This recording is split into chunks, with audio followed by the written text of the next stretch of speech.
Komisi Pemberantasan Korupsi KPK menyegel ruang kerja kantor Bupati Bekasi Ade Kuswara Kunang. Namun KPK belum mengumumkan kasus apa yang diduga menjerat Bupati Bekasi ini. Penyidik KPK menyegel ruang kantor Bupati Bekasi pada hari Kamis malam. 3 penyidik diantar petugas jaga langsung naik ke lantai 2 tempat ruang kerja Bupati. Setelah 30 menit berlangsung, penyidik KPK kemudian pergi meninggalkan lokasi. Hingga kini belum diketahui dugaan kasus apa yang menjerat Bupati Bekasi dan siapa-siapa saja yang ditangkap KPK.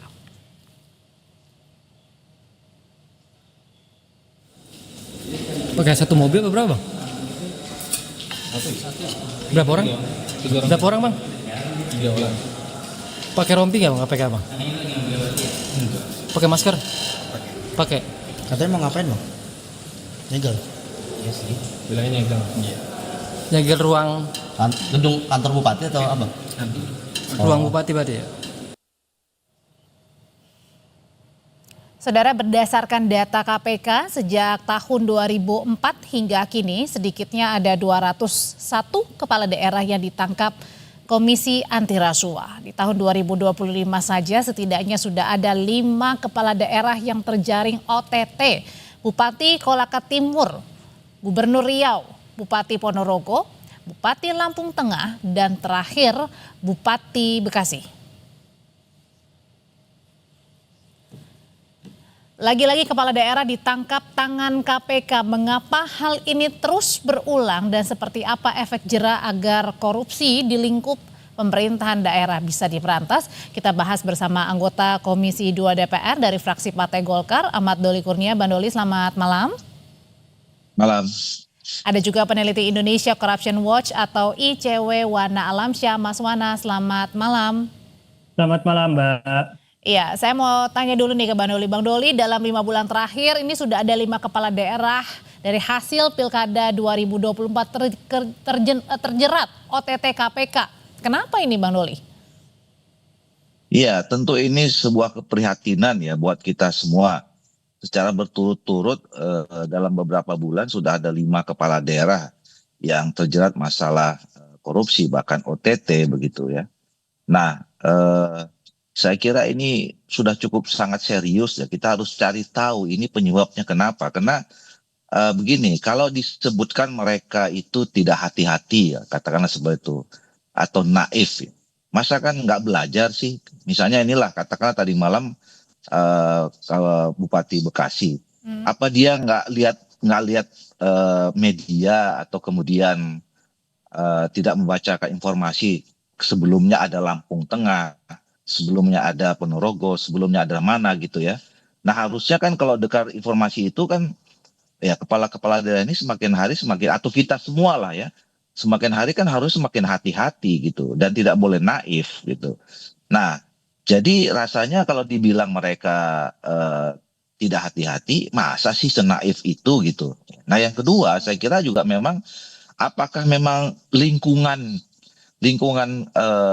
kerja, lingkungan birokrasi yang memang membuat mereka itu punya peluang, punya kesempatan gitu ya untuk bisa melakukan pelanggaran hukum itu. Nah sementara sebetulnya yang ketiga, upaya kita untuk terus mengingatkan pejabat-pejabat publik ini untuk tidak melanggar hukum itu kan sudah berkali-kali. Bahkan pemerintah sekarang itu melakukan retreat. Semua kepala daerah itu dikumpulkan ya. Dan saya kira pasti salah satu isu utamanya adalah, bahkan saya kira KPK juga memberikan menjadi narasumber pada saat di retreat itu, nggak boleh korupsi gitu, nggak boleh melakukan pelanggaran hukum. Nah, yang keempat pembinaan saya kira ya, ini saya tidak tahu. KPK mungkin juga perlu bekerja sama berpikir ya supaya upaya pencegahannya juga harus lebih maksimal ya dibandingkan dengan misalnya hanya sekedar menangkap kemudian meng-OTT dan segala macam. Itu kan saya kira harus berpikir kita tentang pengawasan atau itunya gitu. Oke, tapi kalau menurut dari ICW sendiri nih baru 1 tahun menjabat, bahkan sebelum-sebelumnya bupati-bupati yang ditangkap nih belum 1 tahun menjabat nih. Pertanyaannya, kenapa bisa terjerat OTT KPK? Mana hal yang paling memicu seorang kepala daerah bisa melakukan korupsi? Padahal baru mengemban jabatan, Mas Wana? Ya, makasih banyak Mbak.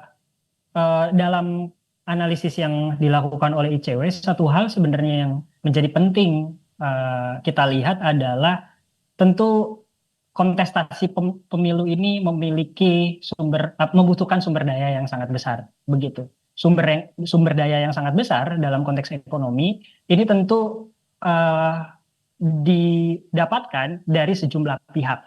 Untuk mengembalikan dana tersebut dengan kondisi pendapatan yang sebenarnya tidak seimbang, maka potensi korupsi menjadi salah satu ladang yang atau menjadi salah satu hal yang tidak dapat dipungkiri terjadi.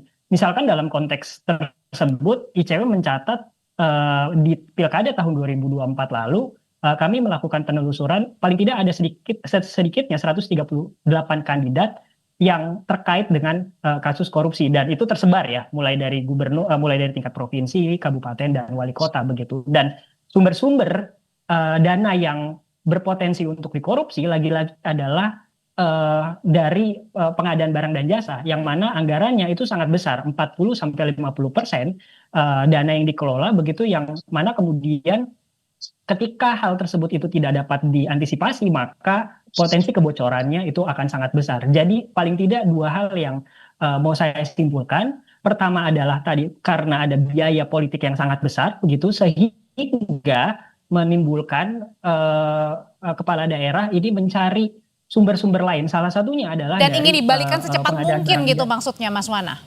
Benar. Itu yang menjadi permasalahan yang hingga saat ini masih terjadi di Indonesia, dan rasanya adalah apa yang dilakukan oleh KPK untuk melakukan OTT, rasanya ini tidak juga, kami sangat mengapresiasi apa yang dilakukan oleh KPK dalam melakukan OTT, tapi bukan dalam kerangka sekali tembak begitu ya, bukan dalam kerangka menjadi pemadam kebakaran. Ketika ada proses OTT yang dilakukan oleh KPK, rasanya bukan hanya sebatas penindakannya saja, tapi juga perlu untuk memberikan menyediakan upaya pencegahan. Oke. Gitu, perubahan Sebelum sampai ke upaya pencegahan, soal tadi biaya politik yang mahal, Bang Doli, kalau begitu artinya tidak kemudian mau ada retret pun ibaratnya nih ya sia-sia saja begitu, karena tadi biaya politik yang terlalu mahal sehingga ingin mengembalikan secepat mungkin biaya politik itu, makanya kepala daerah melakukan segala cara termasuk korupsi.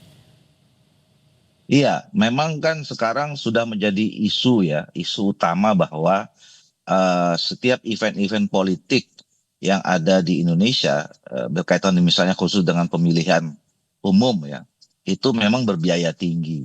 Nah, biaya tinggi itu bukan hanya soal penyelenggaraannya saja, tapi itu bukan isu lah ya. Tapi adalah biaya-biaya lain yang tadi itu, biaya-biaya siluman yang pada akhirnya menjerat mungkin para calon-calon kepala daerah itu membuat dirinya menjadi susah sendiri.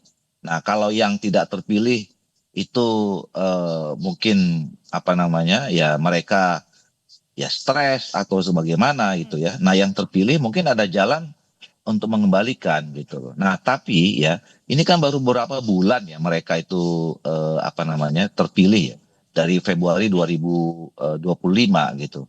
Nah, artinya apakah secepat itukah ya upaya untuk mengembalikan itu, katakanlah begitulah. Nah, oleh karena itu saya kira ya kita kan juga sedang mengkaji mendalam nih, supaya apakah sistem pemilihan kepala daerah itu perlu kita pertimbangkan tidak lagi seperti yang sekarang ya, banyak alternatifnya gitu. Kalau yang gitu, penting gini, yang penting bagaimanapun nanti ya, apakah tetap langsung atau kemudian kembali ke DPRD ya, yang isunya bisa jadi sama-sama mahal sebetulnya. Nah, itu yang harus kita perbaiki gitu, supaya tidak mahal mau dimanapun pemilihannya gitu. Oke, tapi kalau gitu pertanyaannya apakah juga ini bukan merupakan juga bentuk tanggung jawab dari partai politik begitu untuk menjaring kader-kader yang baik, dan juga itu tadi biaya politiknya tidak terlalu tinggi tapi juga dapat menghasilkan kepala daerah yang berkualitas juga dan tidak terjerat dalam kasus-kasus seperti ini contohnya. Usai jeda, Bapak-bapak tetap bersama kami di Sapa Indonesia Malam.